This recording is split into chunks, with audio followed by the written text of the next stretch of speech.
That's right. I'm a big old faker, an imposter, an improviser. But I'm not very good at it. So here are the tools I use to improve my improv in Dungeons & Dragons.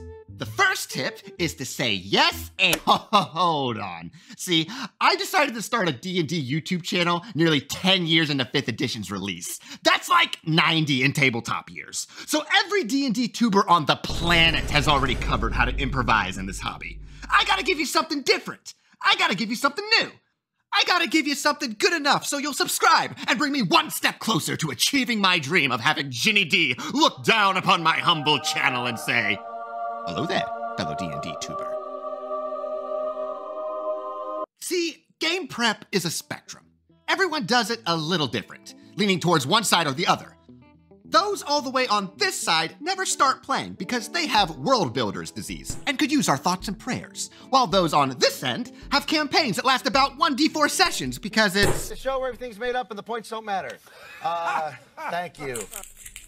You're never gonna completely eliminate the need to improv. And we shouldn't try to, because we're not playing a video game, we're playing something deeper using our human creativity in the moment. Imagine me starting our game session in a tavern. You know this story.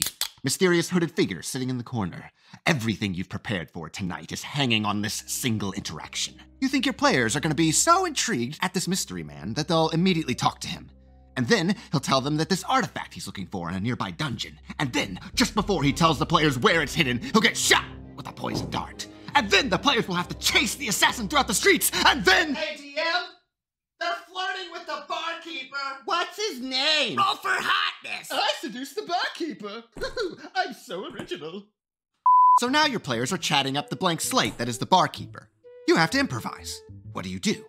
The hardest part is where to start. We literally have any option imaginable. But even in improv shows with professionals, they get what's called an ask for, or an audience suggestion. Now, my tool isn't to ask the players to describe your made-up barkeeper for you, though that's a way for the players to build the world along with you. But some players don't want that kind of responsibility thrust on them. They just rather watch you flounder, like the little pieces of to very much that they are.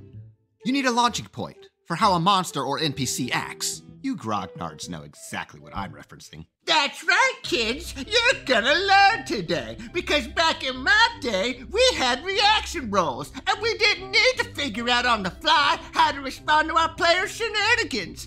We let the dice tell us on this chart, and we liked it. We loved it. We respected it. Yeah, I never understood why they took this out in later editions. When you rolled up a random encounter, or if the player said something so deranged to an NPC that any rational person would just walk away pretending to take a phone call, you instead rolled on a table to determine the creature's initial attitude when met. And you might roll again on this table after the player interacts with the creature, using either their charisma modifier or maybe what they said at the table to give the roll bonuses or penalties. Here's the one I use personally.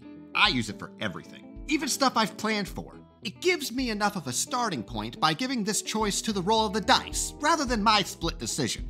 Sometimes I fall into habits on how an NPC treats my players, and this table also breaks any sort of rhythms I tend to lean on during the game. It prevents every random encounter from turning into a fight. So your players are approaching this barkeeper, and you've pulled a name out of your backside, or maybe from a pre-written list of names you wrote down earlier if you're a rock star. You've rolled up a reaction of helpful, but now they're asking all sorts of questions. What are you gonna do now? Well, I used to make the mistake of basing how to run scenes from how they mostly play things out in Critical Role. But over time, I've learned that— Idiot. Who are you? Your PR manager, of course. And you just insulted the Critical Role fandom this early in your career? Are you insane? All I said was— You're already here. Read this, exactly. I'll handle the ones outside. I would like to officially retract any real and or perceived negative comments towards Critical Role and its amazing fans.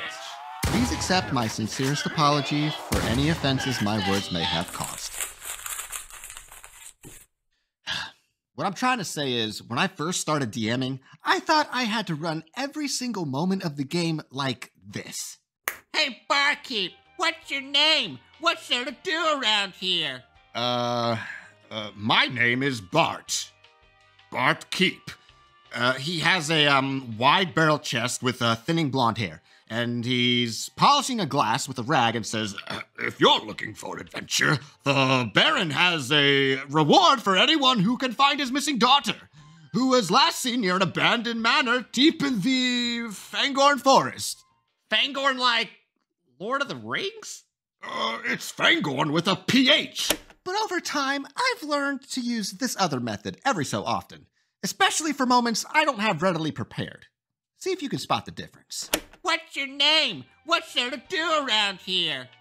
Oh, he says his name is Bart, and he tells you that the Baron is looking for his missing daughter, who was last seen near the abandoned manor in Fangorn Forest.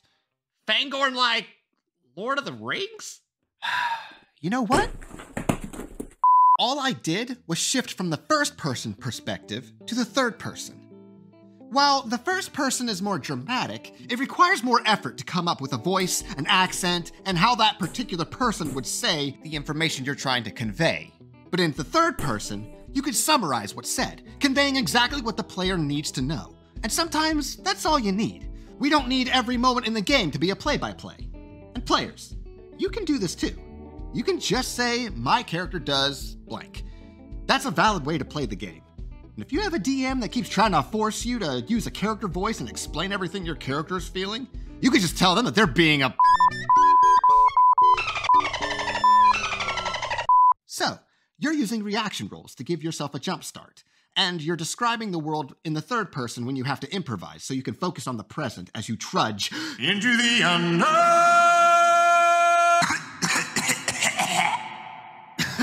But what do we do when today's game has gone completely in the opposite direction? Well, we could always end the game early to give ourselves more time. But I think the best tool to improvise better is to prepare better. What? Yeah. Game prep is a whole nother topic we can cover in the future. Hey, which might be closer than you think if we can get to 2,000 likes on this video.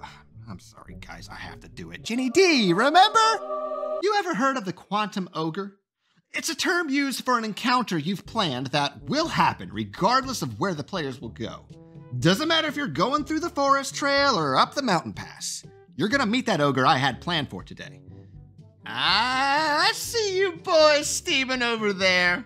And when I say boys, I say that with about a 94.9% certainty. Don't worry. See, there's a bit of a debate if it's appropriate to use this sort of trick on your players. Some DMs absolutely love to use it. Me, on the other hand, I unalived it and gave it a cheap burial years ago. But I do use its distant cousin, what I like to call Schrodinger's scenarios, which, in the brief moment when my players are heading towards the blank spaces in my game prep, what they might find is neither existent nor non-existent. This could be anything from encounters, locations, dungeons, NPCs I've acquired over the years in games. General prep that has no predetermined place in my game world.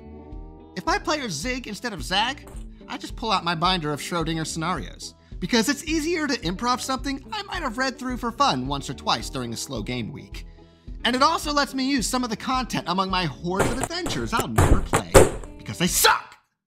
Just watch this to learn why and how to fix them. Hopefully these tools will help you in your game as much as they've helped me in mine. That's all I got for you. See ya!